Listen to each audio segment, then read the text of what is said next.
Oui, mon collègue m'a rappelé que ce webinaire va être enregistré. Et donc, on va aussi circuler avec tous les participants et tous ceux qui se sont inscrits la registration de ce webinaire avec aussi des notes, y compris les questions que vous allez poser aux intervenantes et aussi des autres références sur le thème du webinaire, donc sur l'évaluation. Donc, merci à tout le monde pour la participation. Je vous invite à utiliser la chat pour poser vos questions. Donc, comme on est un groupe assez nombreux, on évite d'utiliser la voix, disons, on utilise la chat. Donc, vous pouvez écrire vos questions pendant le webinaire. On va les adresser à la fin de les présentations.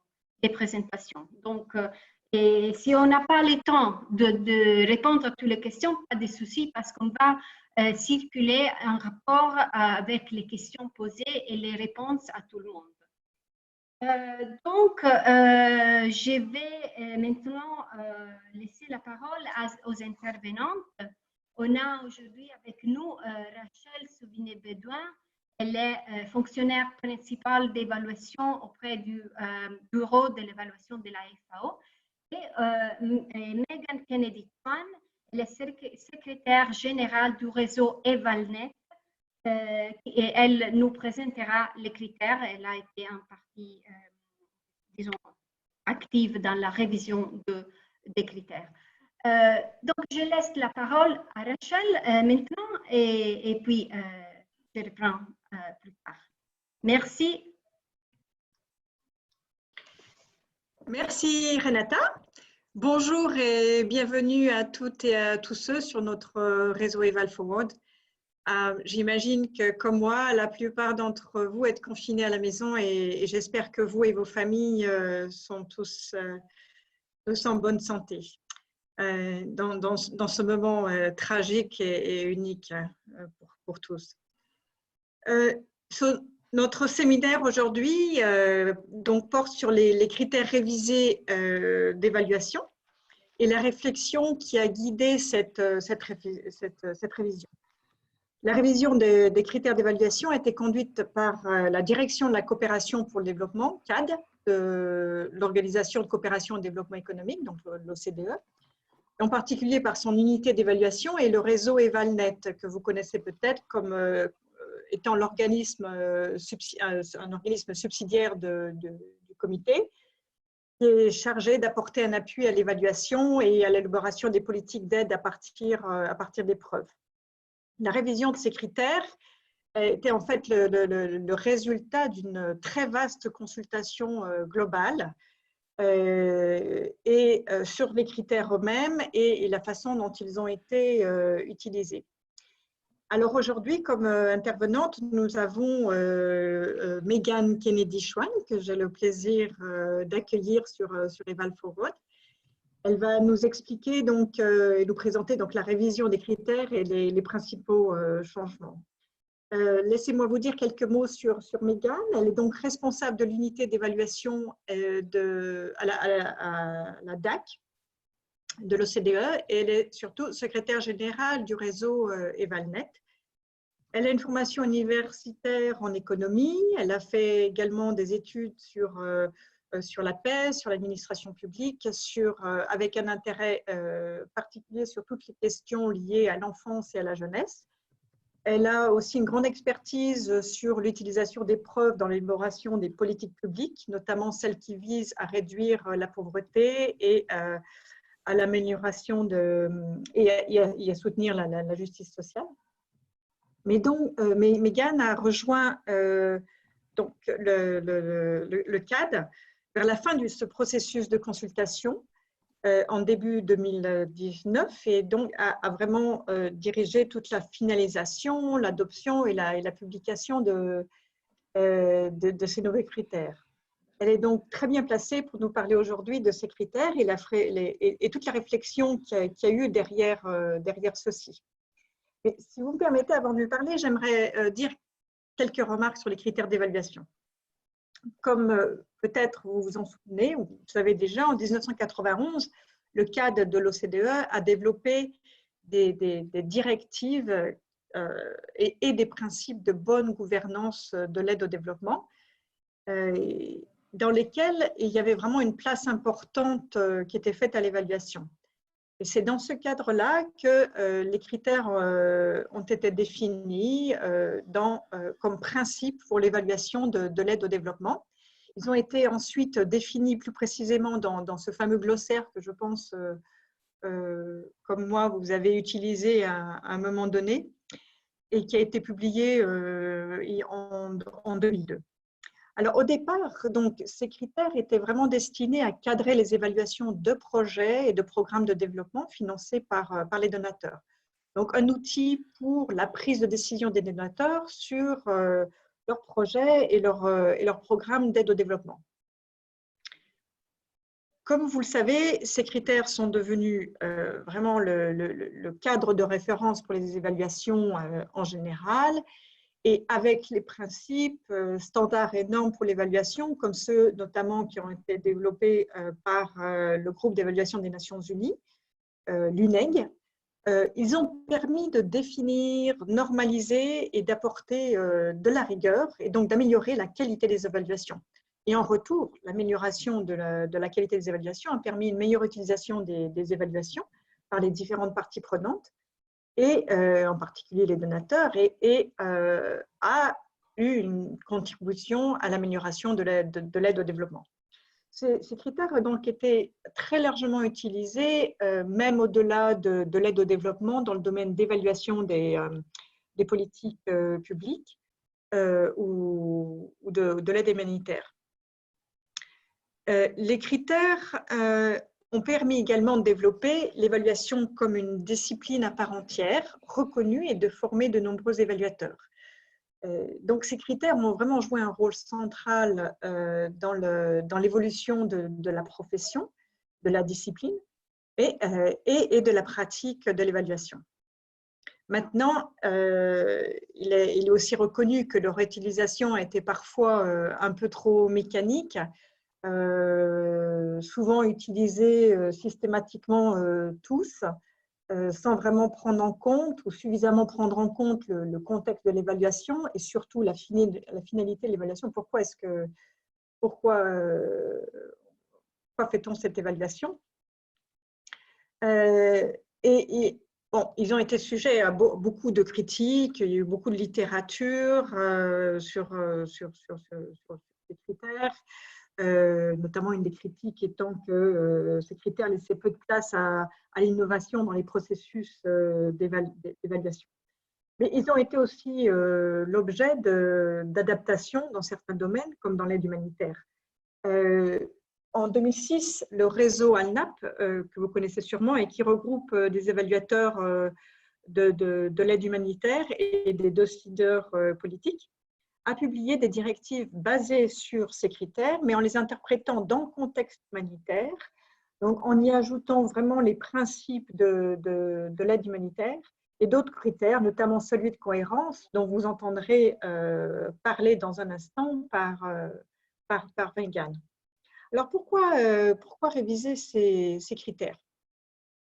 Bon, il y a diverses raisons et elles seront élaborées par Megan, mais la principale est que le contexte, les préoccupations et l'agenda ont bien changé depuis le début des années 90. La révision de ces critères, en fait, fait suite à l'adoption en 2015 du programme de développement durable à l'horizon 2030, notamment des objectifs de développement durable, et également de l'accord de Paris dans le cadre de la Convention cadre des Nations Unies sur les changements climatiques, ou ce qu'on appelle plus communément l'accord de Paris.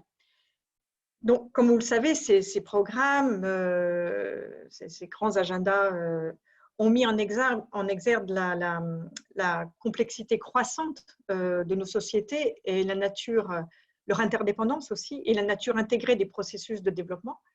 Et ils ont mis aussi l'accent sur les interactions, les synergies et les arbitrages entre les ODD. Donc, un nouveau paradigme dont on parlera plus tard. Il y avait bien sûr besoin de prendre en compte donc, les priorités stratégiques actuelles, notamment celles relatives à l'équité, l'égalité entre hommes et femmes, et l'objectif général de l'agenda 2030 visant à ne laisser personne de côté. Donc, il y avait vraiment besoin de revoir les critères, de les repenser au vu de tous ces nouveaux impératifs, et puis ainsi de permettre d'évaluer avec plus de justesse les efforts déployés, que ce soit au niveau global, au niveau infranational ou international, qui sont déployés donc pour atteindre les ODD énoncés dans le programme 2030 et l'accord de Paris. Voilà, donc je voulais faire un petit peu cette introduction sur l'histoire de ces critères, les bénéfices et les gains d'avoir eu cette référence générale dans l'évaluation. Et puis un petit peu l'histoire derrière la révision de ces critères. Donc, je vais m'arrêter là, mais avant de laisser la parole à Mégane, nous avons pensé faire un petit sondage rapide auquel vous allez pouvoir répondre d'un seul clic. La question étant, quels critères d'évaluation, si vous deviez choisir un critère d'évaluation parmi les suivants, lequel choisisseriez-vous?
Donc, je pense que la plupart des participants a voté et on peut voir que l'impact est le critère qui a eu plus de réponses, suivi de la pertinence et de l'efficacité.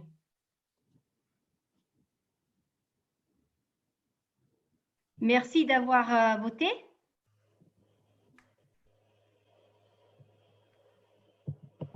Je vais terminer ça.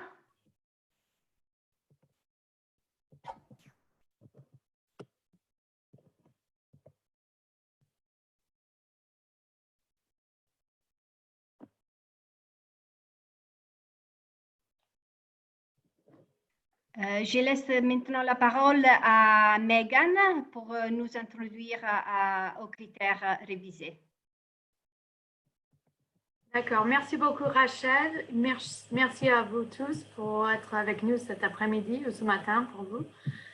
Donc, je vais commencer en vous présentant un peu Merci Rachel a déjà fait beaucoup de l'histoire de ces critères et leur utilisation. Donc, moi, je vais essayer de me concentrer sur les conclusions du processus d'adaptation. Ensuite, je vais présenter chaque nouvelle définition un par un pour vous aider à imaginer comment vous pourriez les utiliser dans vos propres travaux. Pour commencer, je voulais juste noter que notre rôle n'est pas d'imposer ces critères ou de promouvoir ces critères dans le domaine de l'aide au développement ou dans le développement sostenible plus vaste. Notre rôle est vraiment d'expliquer les critères et d'aider à l'utilisation de ces critères dans le contexte des évaluations de qualité. Notre but est d'améliorer la pratique d'évaluation et l'utilisation de l'évaluation dans notre lutte contre la pauvreté, contre le réchauffement climatique, etc. Donc, je pense que c'est très important de toujours garder en tête cet objectif d'améliorer l'évaluation. Les critères doivent être utiles dans votre profession d'évaluateur ou évaluatrice. Donc, comme Rachel a déjà mentionné, le processus était assez large. Nous avons fait des consultations sur 3 continents, en Europe, en Afrique et en Asie. Nous avons aussi fait des entretiens avec les principales parties prenantes. Nous avons fait un atelier technique. Je partage mon écran, donc j'espère que vous pouvez voir les diapositifs. Nous avons aussi fait plusieurs petits groupes et il y a aussi un sondage public. Au but de ce processus, ce qui était très intéressant pour moi, c'était de voir l'envie dans la communauté internationale de vraiment parler de l'état de l'évaluation aujourd'hui. Beaucoup de sujets qui sont survenus pendant ces discussions sont allés beaucoup plus loin que uniquement les critères ou leurs définitions. Donc, nous avons constaté, par exemple, beaucoup d'inquiétudes concernant la façon dont les bailleurs de fonds imposent ces critères sur leurs partenaires. Donc, c'est une question de pratique dans l'évaluation qui est concernée par les critères, mais n'est pas restreinte uniquement aux critères. Donc, nous sommes aussi en train d'élaborer un programme de travail pour traiter ces autres questions qui ont sorti de ce processus de consultation. Donc, les résultats de la consultation. Malgré les débats assez vifs et assez forts parfois concernant les critères et leur utilisation, il y avait un consensus assez large et assez profond sur les points clés. Le premier était l'importance de ces critères dans la pratique d'évaluation. Nous avons vu, par exemple, le fait que les 5 critères de base, pertinence, efficacité, impact, etc., sont assez clairs et sont simples et faciles à communiquer, même avec des publics qui ne sont pas techniques. Donc, on ne voulait pas perdre les bonnes choses de critères, même si on a vu, il y a des possibilités d'améliorer et de clarifier certains concepts dans les critères. Surtout, on a vu qu'il y avait une consensus sur le fait que la plupart des problèmes vus avec les critères étaient dans l'utilisation, dans la façon dont on a mis les critères dans les systèmes d'évaluation, dans les politiques d'évaluation et dans les méthodologies et les processus d'évaluation. Donc, vous allez voir, nous avons mis beaucoup de poids sur cette question de comment les critères sont utilisés. Et nous allons voir ça ensemble.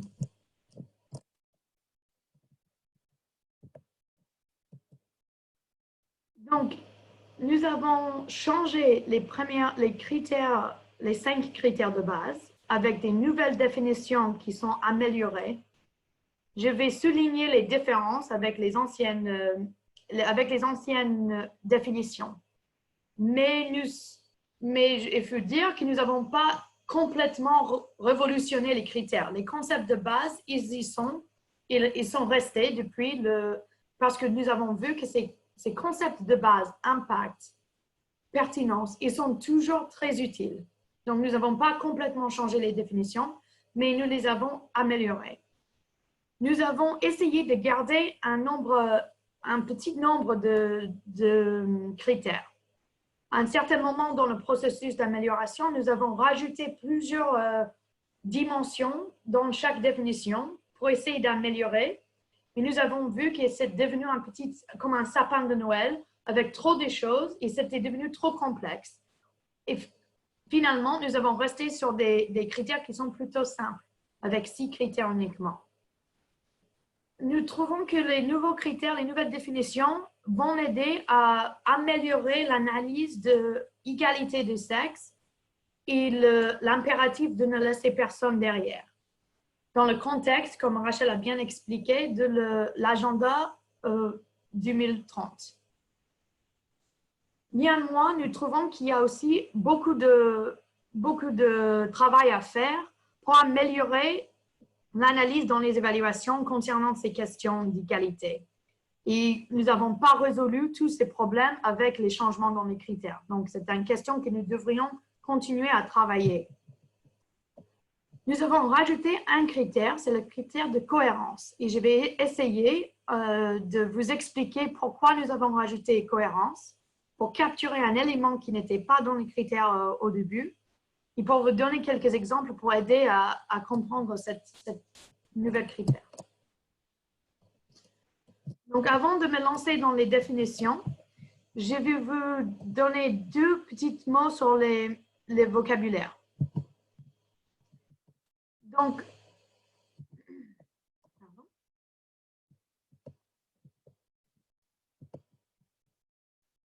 pendant toute la conférence, je vais utiliser le mot intervention. Intervention signifie le sujet d'évaluation. Ça peut être un programme, un politique, une institution même. Mais nous utilisons le mot intervention pour référer à l'objet d'évaluation parce que c'est le mot le plus large. Et nous n'avons pas trouvé, en fait, nous avons vu pendant la consultation que ces critères sont utilisés dans des contextes très divers et très différents. Donc, nous ne voulions pas mettre des barrières. Vous pouvez utiliser ces critères dans n'importe quel contexte, sur n'importe quel type d'évaluation. Une évaluation stratégique, thématique, au niveau de projet, une évaluation systémique, par exemple. Nous continuons à utiliser le mot bénéficiaire. Pardon. On l'utilise uniquement une fois dans le document. Le mot bénéficiaire, au moins en anglais, je ne suis pas sûre comment il est vu en français, mais en anglais, le mot bénéficiaire a une certaine vue très péjorative qui peut être vue que les communautés qui reçoivent l'aide internationale sont passifs et qui ne sont pas des parties prenantes dans leur propre développement. Donc, c'est une ancienne idéologie de développement, si vous voulez. Nous, on utilise le terme pas dans ce sens-là. On utilise le terme pour signifier les gens ou les institutions qui ont bénéficié de l'intervention, simplement. Donc, on ne prend pas cette idée de le pouvoir dans l'évaluation est très important. Et on voulait clarifier qu'on utilise le mot bénéficiaire uniquement dans ce sens-là. Certaines institutions vont utiliser des autres mots pour signifier, par exemple, les personnes affectées ou les détenteurs de droits. Donc, ça peut être aussi des autres mots utiles dans ce contexte. Donc, je vais commencer avec les deux principes clés d'utilisation. Les critères originaux ont été définis dans un document, un glossaire, et dans un document qui s'appelle les principes pour l'évaluation. Mais ces principes-là qui étaient autour des critères ont été un peu oubliés au bout du temps. Nous avons vu que les critères définis dans le glossaire ont été sortis des principes et appliqués un peu partout, un peu n'importe comment. Donc, comme je vous avais dit, on a vu beaucoup de problèmes avec cette façon, parfois sans réfléchir, d'appliquer ces critères. C'est pour ça que nous avons défini deux principes clés pour l'utilisation. Notre but dans expliquant ces critères, c'est d'aider à réfléchir sur les besoins de contexte, sur les besoins de l'évaluation, l'objectif de l'évaluation, et appliquer les critères 1, 2, 3, peut-être tous, selon les besoins et les objectifs de l'évaluation.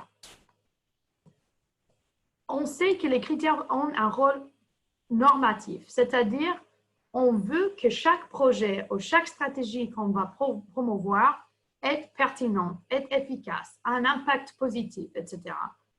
Mais on n'est pas obligé de passer autant de temps dans l'évaluation à étudier ces critères.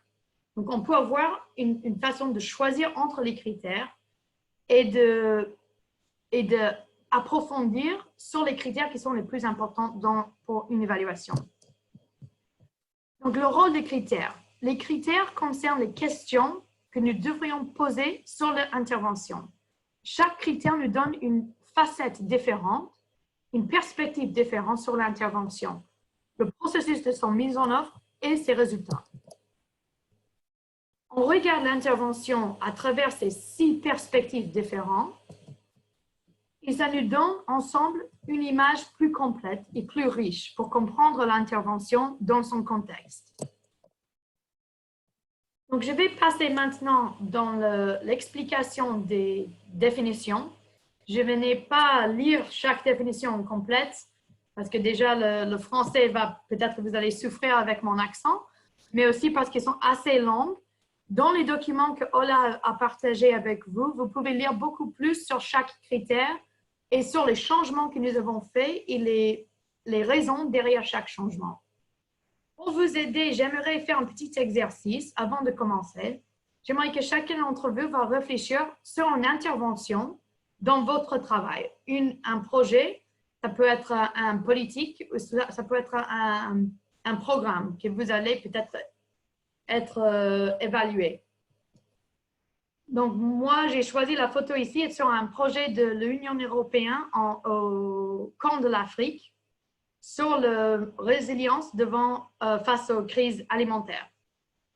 Donc, je vais passer chaque critère. Je vous invite à écrire une question d'évaluation concernant ce critère.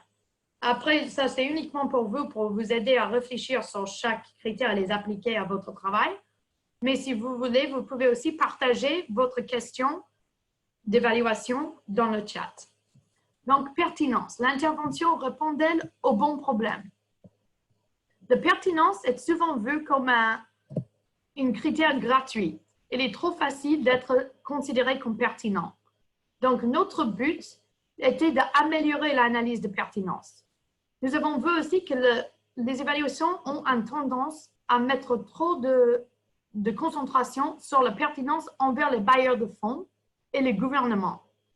Donc, nous, dans la nouvelle définition, où nous définissons la pertinence comme la mesure dans laquelle les objectifs et la conception de l'intervention correspondent aux besoins, aux politiques et aux priorités des bénéficiaires de pays, de la communauté internationale et des partenaires. Nous avons mis le point sur les bénéficiaires.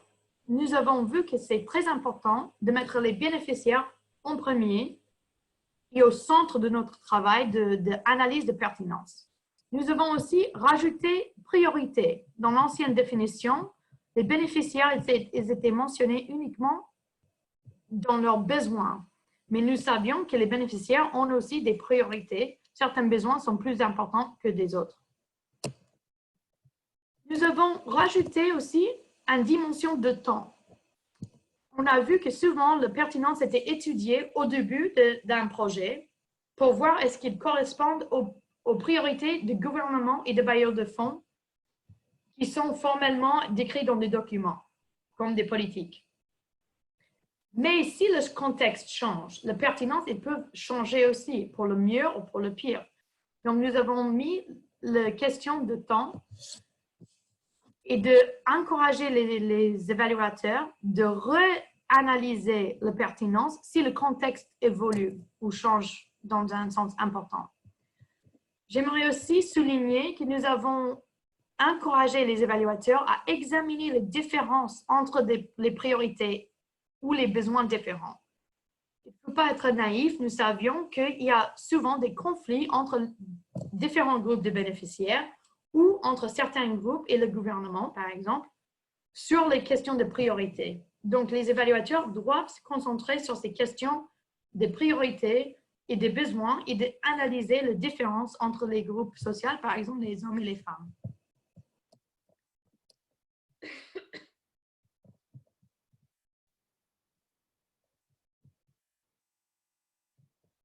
On passe à la cohérence. La cohérence est une question sur si l'intervention s'accorde-t-elle avec les autres interventions menées. Donc, avec mon exemple sur le projet de l'Union européenne et l'agriculture en Afrique, la cohérence est une opportunité de regarder plus largement dans la pertinence, nous avons regardé uniquement notre intervention, l'évaluation qu'on est en train d'évaluer. Est-ce qu'il est pertinent pour les pays concernés, par exemple, et par les populations de ces pays? Maintenant, avec la cohérence, on va prendre en considération, est-ce que ce projet d'aide à l'agriculture en camp de l'Afrique est cohérente avec la politique agriculturelle et le commerce international de l'Union européenne? Donc, on va agrandir notre vision pour voir plus vaste comment cette intervention est compatible ou pas avec des autres interventions. On peut regarder la cohérence au sein d'un pays, d'un secteur ou dans une institution. Donc, par exemple, dans cette évaluation que je vous ai décrite, on peut regarder est-ce que cette intervention est cohérente avec les autres priorités de l'Éthiopie, par exemple avec ses projets de promotion de l'aide le commerce international. On peut regarder aussi dans le secteur d'agriculture, est-ce que nous avons une cohérence entre ce projet de l'Union européenne avec un projet, par exemple, de la Banque africaine de développement. Les critères cherchent à examiner comment les autres interventions, en particulier les politiques, appuient ou affaiblissent l'intervention évaluée. Donc, nous avons la cohérence externe ainsi que la cohérence interne. Et on a aussi les normes et les critères internationaux, qu'on pourrait expliquer. Donc, je peux prendre encore des questions sur la cohérence. Mais pour moi, je trouve que la cohérence est très importante parce qu'elle nous encourage de ne pas rester aveuglément concentrés sur notre projet d'évaluation, mais de regarder cette intervention dans son contexte, qui est très important aujourd'hui, surtout avec l'agenda 2030, qui nous encourage à voir les liens entre tous les problèmes et tous les buts et les objectifs de développement aujourd'hui. L'efficacité. L'efficacité est le critère le plus évalué et il est aussi un peu le plus simple des 6 critères. L'intervention atteint-elle ses objectifs? L'efficacité est la mesure dans laquelle les objectifs et les résultats de l'intervention ont été atteints ou sont en train de l'être, y compris les résultats différenciés entre populations. Pour souligner la grande différence avec cette nouvelle définition est la question d'examiner les résultats différenciés. Avec ce changement, nous avons ouvert la porte pour les évaluations d'examiner des questions d'égalité, des questions d'exclusion qui sont très importantes et qui ne sont pas assez souvent examinées dans les évaluations. Beaucoup des interventions aujourd'hui ont comme objectif de redresser les inégalités sociales. Dans ce cas-là, en examinant les objectifs d'intervention, nous allons déjà regarder ces questions d'égalité. Mais nous avons encore aujourd'hui beaucoup des interventions et des politiques qui n'ont pas mentionné l'inégalité dans leurs objectifs. Et avec ce changement, nous allons encourager les évaluateurs elles-mêmes de ramener ces questions de différence des résultats entre les populations sur la table. Donc, je trouve que c'est un changement très important. Il n'était pas facilement accepté par tout le monde dans l'évaluation, mais il était sujet de beaucoup de débats. Mais je pense que le compromis que nous avons fait sur ce changement est très important et très intéressant. Et j'espère que nous allons voir beaucoup plus d'évaluations qui vont aller plus loin dans leur analyse des différents effets sur les interventions. Efficience. Les ressources sont-elles utilisées de manière optimale? Et encore une fois, je vous encourage à écrire pour vous-même ou dans le chat une question concernant l'efficience qui peut être utile dans votre contexte ou sur votre travail. Le critère d'efficience n'a pas beaucoup changé. Il est plutôt simple dans le concept, mais très difficile à appliquer en concret parce que nous n'avons souvent pas les données qu'il faut pour bien analyser l'efficience. Donc, l'efficience est la mesure dans laquelle l'intervention produit ou est susceptible de produire des résultats de façon économique et dans le temps. Le terme économique désigne la conversion des entrants, fonds, expertise, ressources naturelles, temps, etc., en extrants, réalisation et impact de la façon la plus économiquement avantageuse possible par rapport aux options envisageables dans le contexte. Donc, nous avons rajouté la question de temps, qui est très important pour certaines interventions. On peut voir aujourd'hui, par exemple, avec la lutte contre le COVID-19, que la question de temps est très importante. Si nous arrivons avec des masques et des gants trop tard dans le temps, ils ne peuvent être plus utiles dans un certain pays.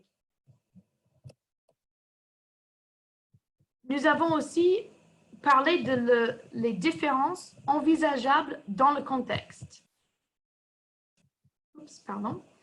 Ceci est pour dire que l'efficience n'est pas un critère pour pousser à faire toujours le moins cher. Dans beaucoup de pays, dans des contextes fragiles, par exemple, nous avons des besoins, par exemple, de transport, de sécurité, qui font que les interventions sont beaucoup plus chères. Mais ils peuvent être aussi efficients dans le contexte. Donc, on doit comparer notre intervention à des autres options qui seront possibles dans le contexte où on travaille. Impact. Quelle différence l'intervention fait-elle? Le critère d'impact est peut-être le plus controversiel parce qu'il est souvent confondu avec les évaluations d'impact. Les évaluations d'impact sont souvent les évaluations qui utilisent l'attribution et de réaliser les changements statistiquement significatifs causés par une intervention. Nous, dans les critères, nous ne traitons pas les questions de méthodologie.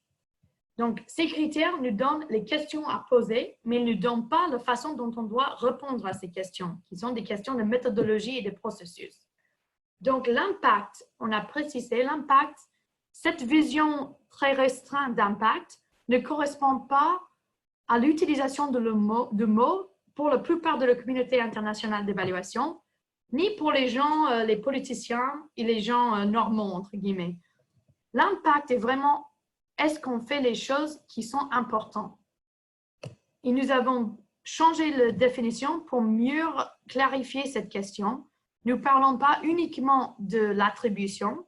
L'attribution est une question qui est dans tous les critères. Donc, on regarde les différences causées par l'intervention dans tous les critères. L'impact est défini comme la mesure dans laquelle l'intervention a produit ou devrait produire des effets importants et de vaste portée, positifs ou négatifs, intentionnels ou non. Remarque, les critères d'impact portent sur l'importance ultime et les effets potentiellement transformateurs de l'intervention. Ils visent à déterminer quels sont ces effets sociaux, environnementaux et économiques au plus long terme ou à plus vaste échelle que ceux déjà évalués.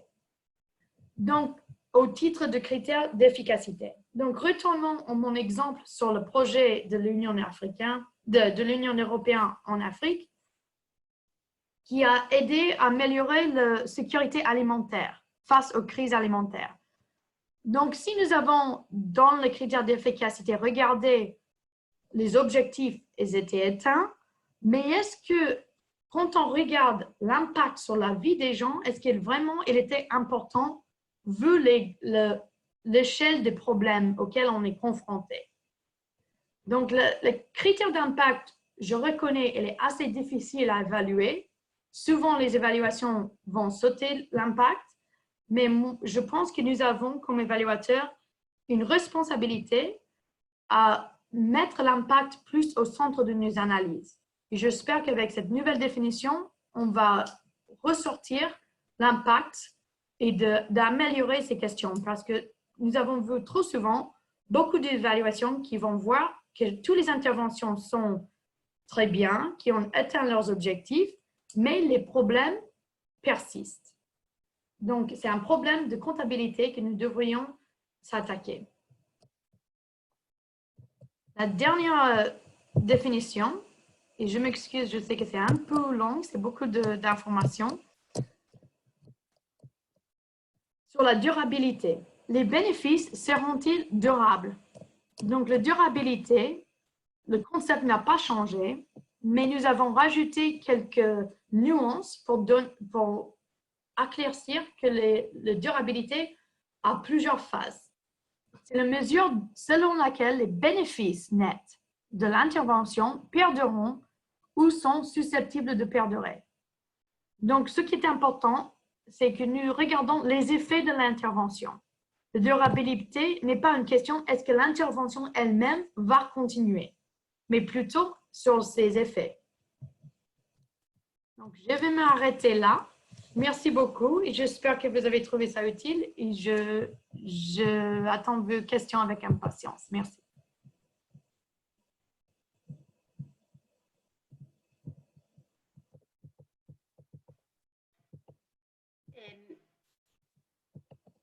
Rachel, tu veux prendre la parole?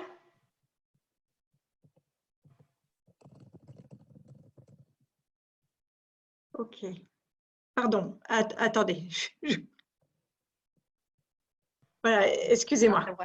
Je ne trouvais plus le Vous pouvez bouton. voir ici également, c'est notre site web qui a les documents en français et aussi en anglais. Nous aurons bientôt le document en portugais, en arabe et en espagnol. Une question, s'il vous plaît. Merci. Ah.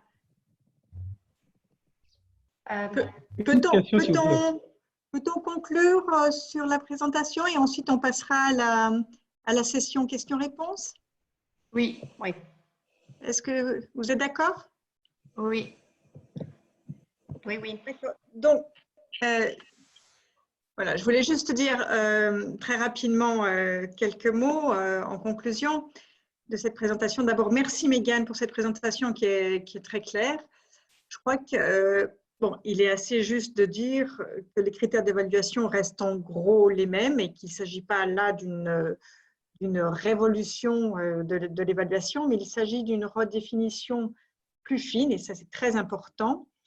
Et aussi, il s'agit aussi d'apporter des nuances également très importantes. Le nouveau critère de cohérence est à mon avis un ajout extrêmement important et reflète bien le nouveau paradigme dont j'ai parlé dans mon introduction et qui est celui du programme à l'horizon 2030 et qui a vraiment été conçu comme cet ensemble d'objectifs interconnectés avec les 3 dimensions du développement durable, social, environnemental et économique qui sont vraiment étroitement liés et les arbitrages qu'on doit faire. Donc, regardez vraiment la cohérence et le sens de l'intervention d'une intervention en particulier par rapport dans le système dans lequel elle est mise en place et par rapport aux autres interventions, que ce soit des politiques, des programmes ou des projets. Un autre atout majeur, je trouve, de cette révision est vraiment la flexibilité qui va avec l'application de ces critères. L'accent est mis ici vraiment, comme l'a souligné plusieurs fois Mégane, sur l'utilité et l'utilisation de l'évaluation. Et les critères doivent être vraiment pensés dans le cadre d'une évaluation en fonction de sa finalité. Qu'est-ce qu'on veut faire? Qu'est-ce qu'on veut faire de cette évaluation? Quelles problématiques l'évaluation doit couvrir et quelles problématiques l'évaluation auxquelles l'évaluation peut répondre? Donc, en conclusion, je suis convaincue que ces changements qui ont été faits sur les critères d'évaluation et les lignes directrices qui l'accompagnent vont grandement aider à renforcer la qualité, l'utilité et on espère l'utilisation des évaluations. Alors, avant de passer aux questions, je souhaiterais faire un autre petit sondage suite à la présentation que vous avez entendue. Ce n'est pas un test pour savoir si vous avez compris ou pas les critères, mais c'est plutôt un sondage d'opinion sur l'utilité ou non de ces changements. Donc, la question est la suivante. À votre avis, dans quelle mesure les nouveaux critères et les nouvelles orientations amélioreront la pratique ou l'utilité de l'évaluation? À vous.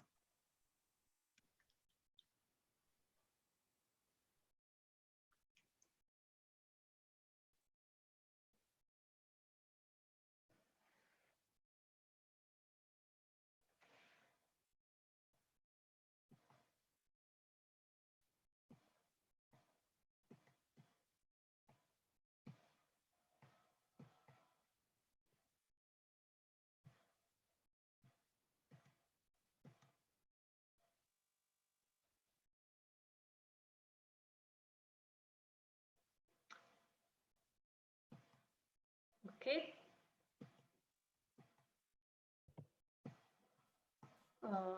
Je pense que la majorité a voté et donc je vois que la plupart considèrent quand même qu'il y aura une amélioration avec ces nouveaux critères. On est plutôt vers le 3, 4, 5.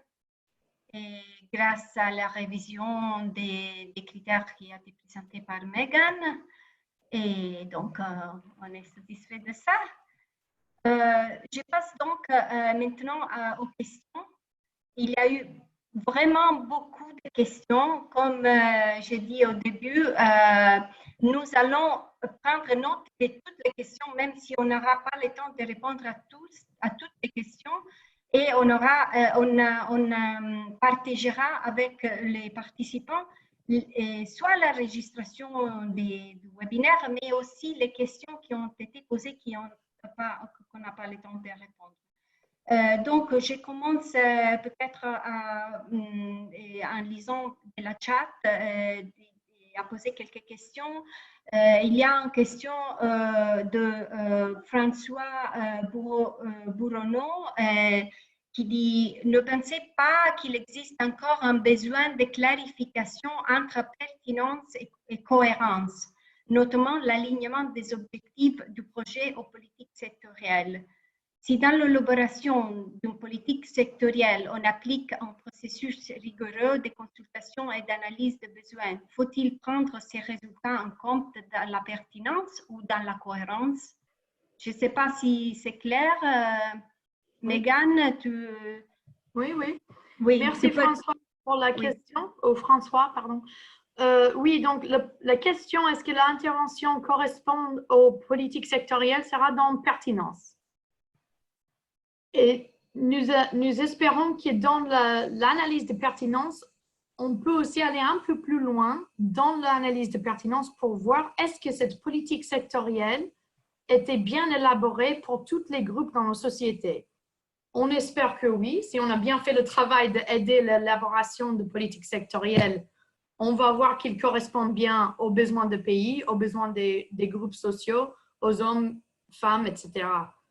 Mais on voit aussi souvent que nous avons des politiques sectorielles ou des stratégies sectorielles qui sont mal élaborées et qui ne sont pas pertinentes à toute la population. Donc, ce sont des questions qu'on va étudier dans la pertinence. Dans la cohérence, on pourrait voir donc notre intervention, par exemple, une intervention pour améliorer la production d'un produit agricole. On va voir est-ce que celle-là, elle tombe dans le est-ce qu'elle est pertinente aux politiques sectorielles agriculturelles, par exemple. Dans la cohérence, on va voir est-ce que ce programme d'améliorer la production, est-ce qu'elle est cohérent avec notre politique sectorielle d'infrastructure, par exemple, ou notre politique sur l'environnement, la protection de l'environnement. Donc, si vous pouvez voir, au lieu de regarder notre intervention en regardant notre intervention, on va voir la politique nationale, la politique sectorielle, la population bénéficiaire, les partenaires internationaux. On va regarder notre intervention, on va regarder de plus haut notre intervention avec les autres interventions autour. Et c'est là la différence avec la cohérence. Vous avez mentionné aussi, je pense, dans une autre question, la question de coopération entre intervenants. Donc, vous voulez dire, par exemple, entre la Banque africaine de développement et le gouvernement ou la AFD et l'Union européenne. Les questions de coopération sont souvent traitées dans la cohérence, oui, aussi dans l'efficacité, souvent, et dans la pertinence aussi, dans les questions, est-ce que notre programme, est-ce qu'il y a vraiment besoin de notre programme? On peut regarder ça dans la pertinence. Mais est-ce que nous avons fait une bonne division de travail avec les autres intervenants est une question de cohérence. Mais je pense, vous avez raison qu'il n'est pas toujours très clair où définir la différence entre les deux critères. Mais on espère que la question, en sortant de toutes ces questions de cohérence, de la définition de pertinence, qu'on va aussi améliorer l'évaluation de pertinence. J'ai vu que quelqu'un a demandé, je pense Samuel, a demandé, ou a plutôt fait le commentaire, que la pertinence est souvent regardée selon les politiques et donc très difficile de trouver une intervention qui n'est pas pertinente. Et nous avons vu plusieurs études d'évaluation qui ont trouvé la même chose, qu'effectivement, l'évaluation de pertinence n'est pas très utile. Donc, c'est pour cela qu'on a changé la définition et on encourage les évaluateurs à aller plus loin dans l'analyse parce que nous savions, par exemple, qu'il y a des groupes qui sont systématiquement exclus du processus d'élaboration de politique nationale.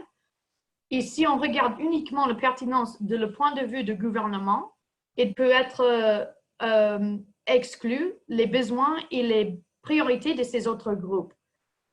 Bon, ce que je viens de dire est assez politique, n'est-ce pas? Donc, chaque évaluateur ou évaluatrice a des contraintes selon ses mandats aussi. Et si vous avez un mandat institutionnel à évaluer une politique nationale d'agriculture, peut-être que vous allez avoir de mal à promouvoir une autre vision sur la pertinence de leur propre politique nationale. Mais je pense que ce sont quand même des questions importantes pour certaines évaluations à poser et aller plus loin dans cette analyse, de pouvoir sortir ces différences entre les populations et aussi entre les partenaires et les intervenants.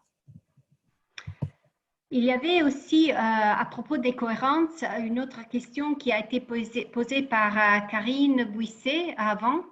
Est-ce que la cohérence peut être appréciée aussi avec les engagements sociaux et environnementaux?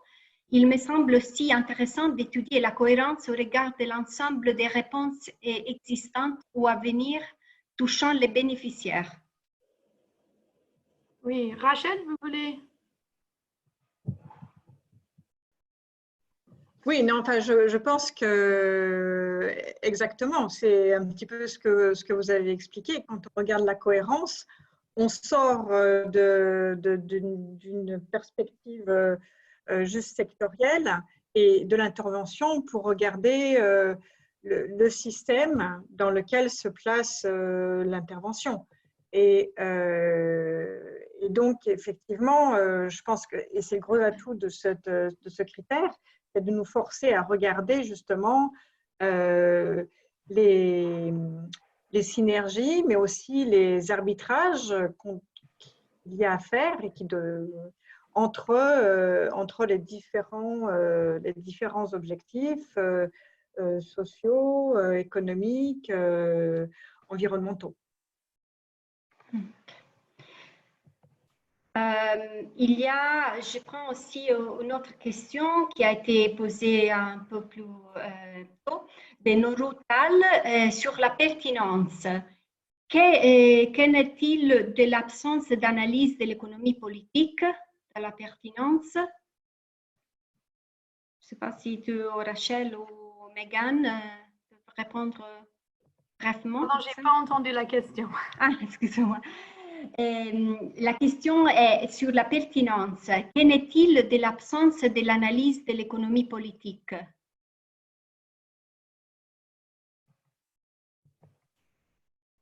Donc, l'absence, peut-être l'absence dans la définition ou dans la oui,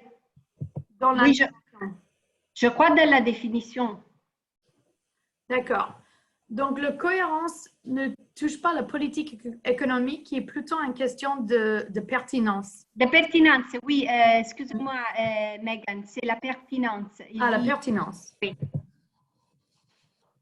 Donc, je retourne à la... Je crois qu'il s'agit de l'économie politique. Pas Oui, de l'économie politique. Oui, de l'économie politique. Donc, nous avons, dans la remarque, dans la définition de pertinence, nous avons rajouté des définitions sur les conditions de contexte. Donc, nous avons toute une liste. Donc, remarque, l'expression correspond au signifie que les objectifs et la conception de l'intervention tiennent compte des conditions économiques, environnementales, d'équité sociale liées à l'économie politique et aux capacités. Donc, l'économie politique est dans la définition de pertinence. Ok, je prends aussi une question maintenant sur les genres de Jasmine Bouga. Donc, pour évaluer la prise en compte du genre qui aujourd'hui devient de plus en plus en priorité, on peut utiliser l'efficacité, elle demande, pour l'analyse du genre. Oui, j'ai vu aussi une question d'accès sur toutes les questions transversales. Donc, je pense que le genre en particulier, il est dans tous les critères presque pour moi. Donc, dans la pertinence, il est très important. Dans la cohérence, on peut regarder aussi des questions, par exemple, est-ce que l'intervention est en accord avec les obligations internationales du gouvernement concernant les droits des femmes, par exemple. On peut voir aussi dans l'efficacité, oui, je suis très d'accord que souvent le manque de prise en compte de genre et des autres questions transversales vont faire en sorte que les interventions sont moins efficaces. Et aussi dans la durabilité, parce que souvent, on va voir que si certains groupes ou certaines perspectives, les questions transversales sont exclues dans l'intervention ou ne sont pas assez prises en compte, on va avoir beaucoup moins de ownership, de prise en... Bon, j'ai oublié le mot, excusez-moi, qui va faire que les bénéfices ne vont pas durer comme ils devraient. Donc, je pense que la question de genre, ils peuvent être vus dans presque toutes les questions, tous les critères, sauf peut-être l'efficience. Mais même l'efficience, je pense qu'il y a souvent des exemples.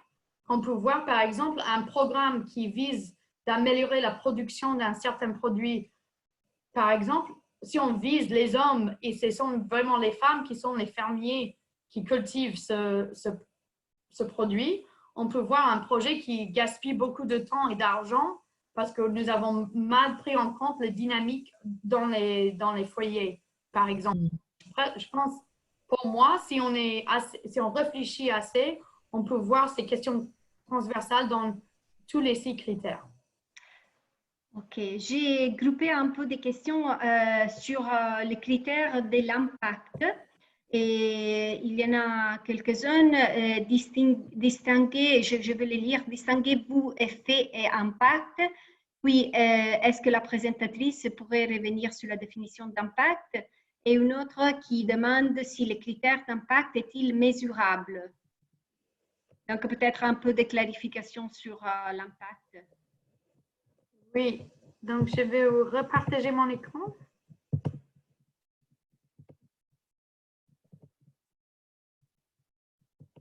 Donc, vous avez ici le critère d'impact.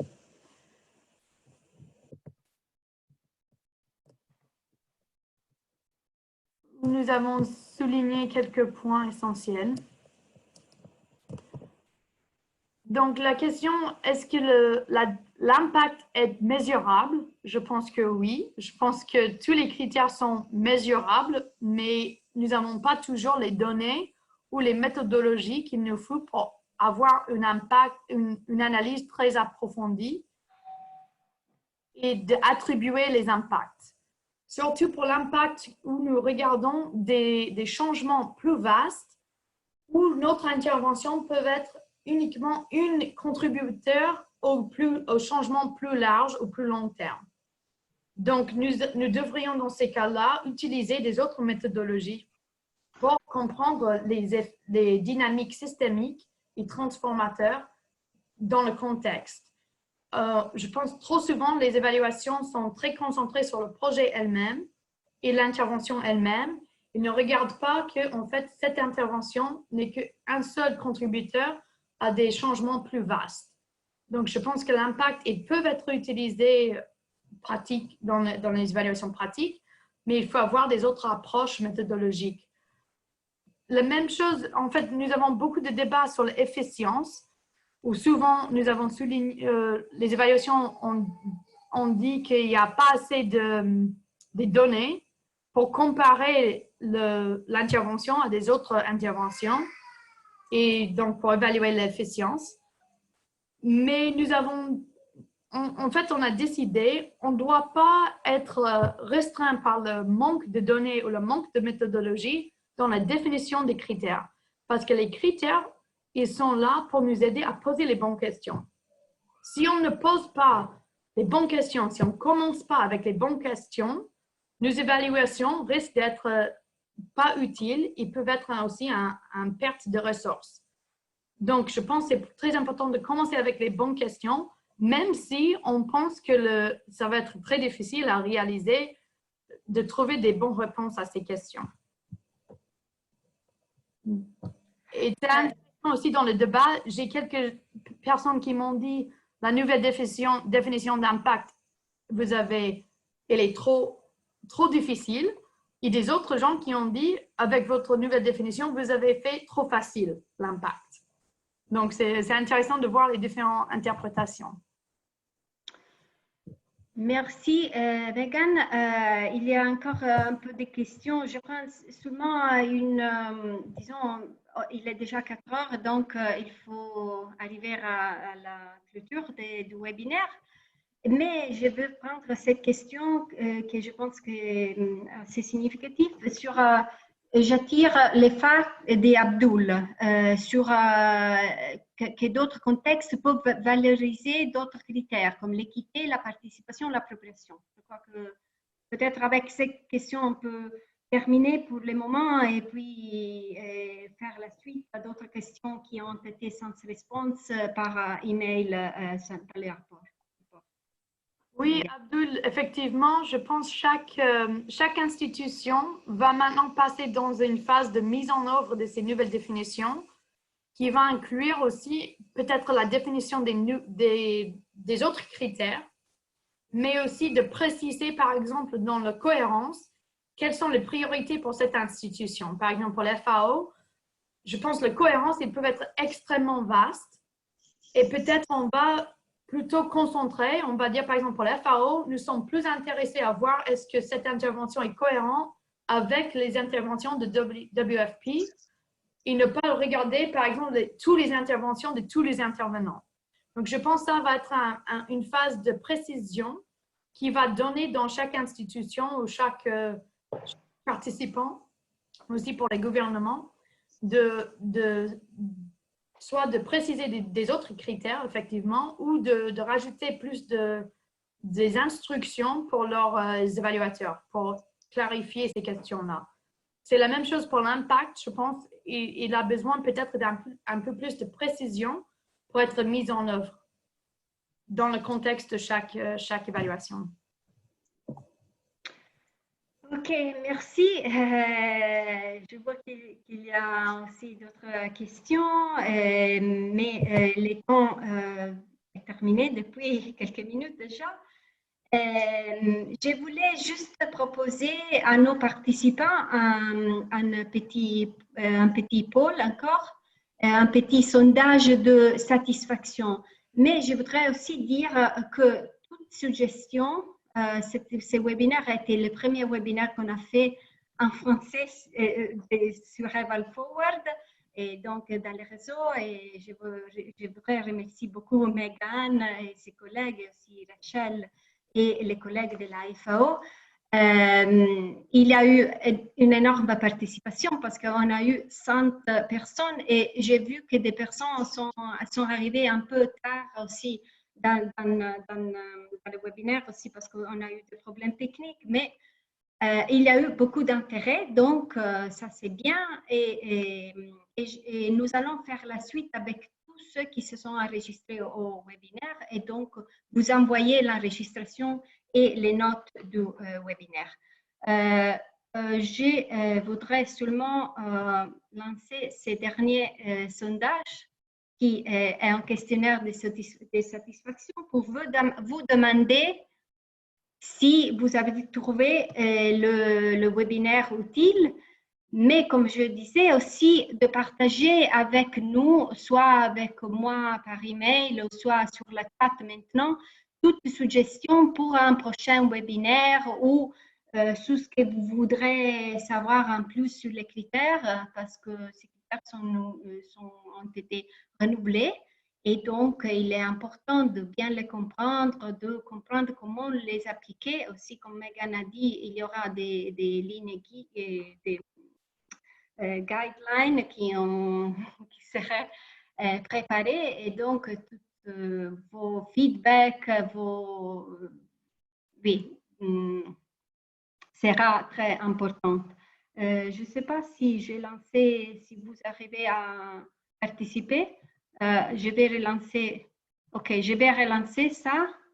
OK. Si vous prenez quelques instants juste pour compiler ces questionnaires de satisfaction et puis on fera la suite sur vos commentaires et sur toute suggestion que vous avez.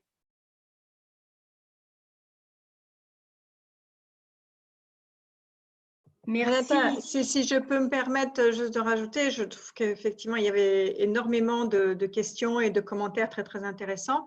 Ouais. Et beaucoup de questions n'ont pas été adressées là-bas pendant ce séminaire qui, de toute évidence, était trop court. Et je pense que ça serait vraiment intéressant qu'on ait un rapport qui élabore un petit peu sur les questions qui ont été posées, même si n'ont pas été, même si on n'y a pas répondu durant le séminaire. Oui. Merci. Et merci beaucoup à tous les participants, je trouve.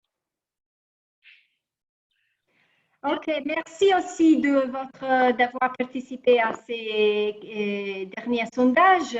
Nous sommes très heureuses que vous avez trouvé les webinaires utiles ou très utiles.